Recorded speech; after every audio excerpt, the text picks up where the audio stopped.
E tem um cara querendo que você bota a touquinha logo, mas a touquinha é com 15, né? Ah, com 15, né? Mas não vou pôr, porque eu não quero ficar parecendo um Saci. Porque eu sofri na infância, eu sou traumatizado. Caramba. Eu era chamado de Saci mesmo sem touquinha. Porque o Saci, na época do Sítio do Pica-Pau Amarelo, né? Passava o Sítio do Pica-Pau Amarelo. E aí eu sou da época que todo pretinho... E o meu filho, ele tem trauma de ser chamado de Cirilo. Porque todo cara, né? Se tem um personagem à época fazendo sucesso, aí... E você... É assim... Com pessoas, é curioso isso, né? Porque assim, se você é oriental, você passa por isso também. É Jaspion, é não sei o que, né, Akira. Sempre, sei lá, sempre tem um apelido pra chamar um japinha qualquer, um oriental qualquer. Nem é japonês, né? É chinês, é coreano. E aí você entra no rodo. Com o negro é a mesma coisa. Então assim, se você se parece com algum artista também, tá, isso é coisa da infância, né? Na minha época era o Saci. Ele passava o Sítio do Pica-Pau Amarelo na televisão. Então... não era incomum que meninos negros fossem chamados de Saci. De modo pejorativo, então a gente tinha que dar uma driblada ali na situação para tentar não ficar magoado com isso. Mas enfim, são coisas de criança. Se bem que não são coisas só de criança. Eu fiquei sabendo hoje que o meu irmão mais velho, meu irmão Mário, ele mandou uma mensagem agora há pouco. Na hora que eu tava entrando na live aqui, ele mandou uma mensagem que ele foi na delegacia recentemente. Hoje teve audiência para uma tentativa de conciliação, porque ele foi chamado de macaco. Nossa. E ele foi na delegacia e deu queixa no fulano, e o fulano provavelmente vai ser condenado porque ele confessou, tá? Bom, sei lá, eu não queria falar sobre isso, mas enfim. Eu considero esse um dos piores xingamentos, tá? Porque eu já escrevi sobre isso também. Porque é um xingamento de desumanização, tá? Porque se a gente olha para a história do Brasil, o Brasil é um país em que, num determinado momento da história brasileira, criou-se, né, foram criadas teorias de desumanização de pessoas negras, por conta da escravidão, né? Eu digo sempre, a escravidão brasileira, ela não foi uma escravidão que começou racializada, né? Então quer dizer, o africano não foi escravizado porque ele era negro. Ele foi escravizado porque a África já tinha contato com Portugal à época, né? Já tinha escravos africanos em Portugal.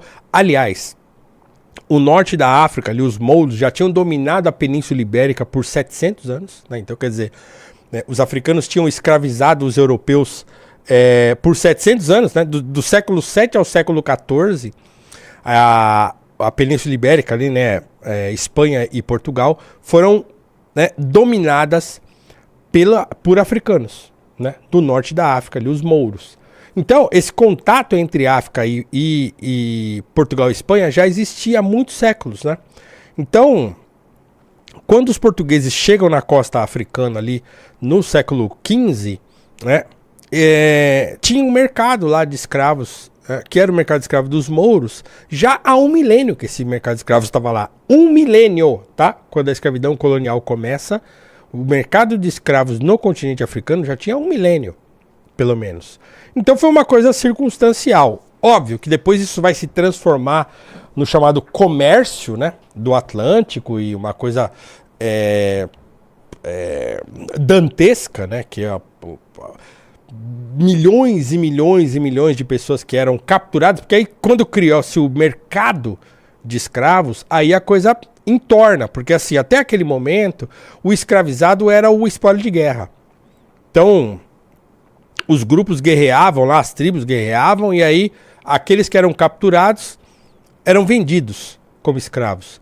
Só que quando a coisa começa a entrar num lance de ganhar dinheiro, de fazer comércio mesmo, então vira um sistema de captura, né?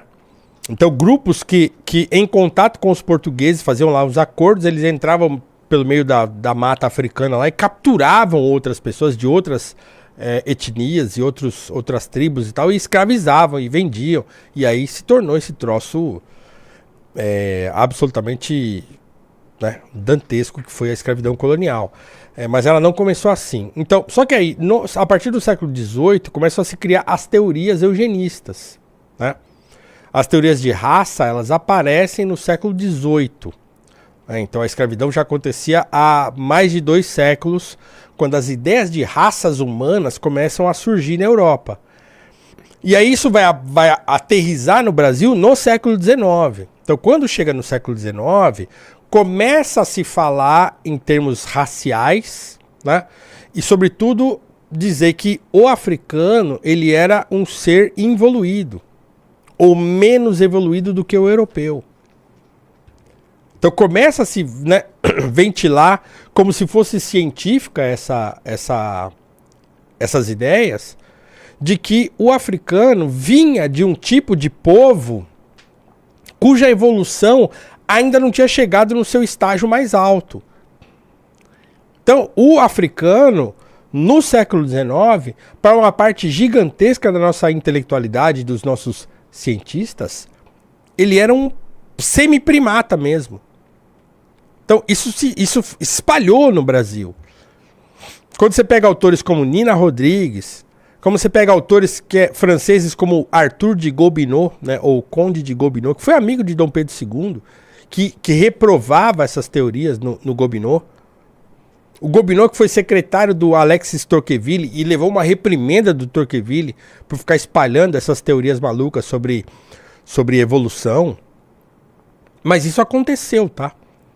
E aí no Brasil isso foi particularmente grave porque criaram-se no Brasil teorias eugenistas no início do século XX. E essas teorias vigoraram até mais ou menos a década de 30 no Brasil.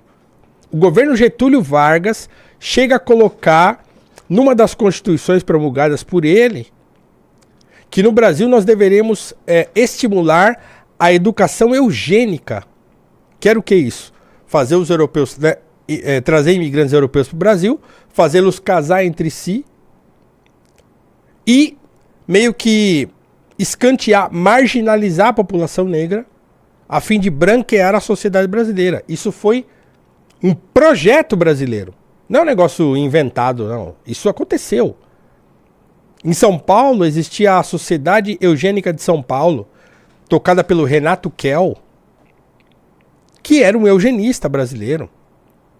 Então, isso foi projeto de Brasil.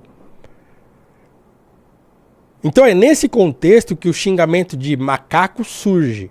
Então, quando você chama uma pessoa negra de macaco, você pode nem saber o que você está fazendo, porque você só quer ofender. Mas é disso que se trata. Tá? Trata-se de você animalizar uma pessoa. Desumanizar uma pessoa. Então por isso que pra mim o xingamento de macaco é o pior de todos. Pior de todos. Você ser criança, ser chamado disso, como meu filho chegou, eu fui chamado muitas vezes disso quando era criança.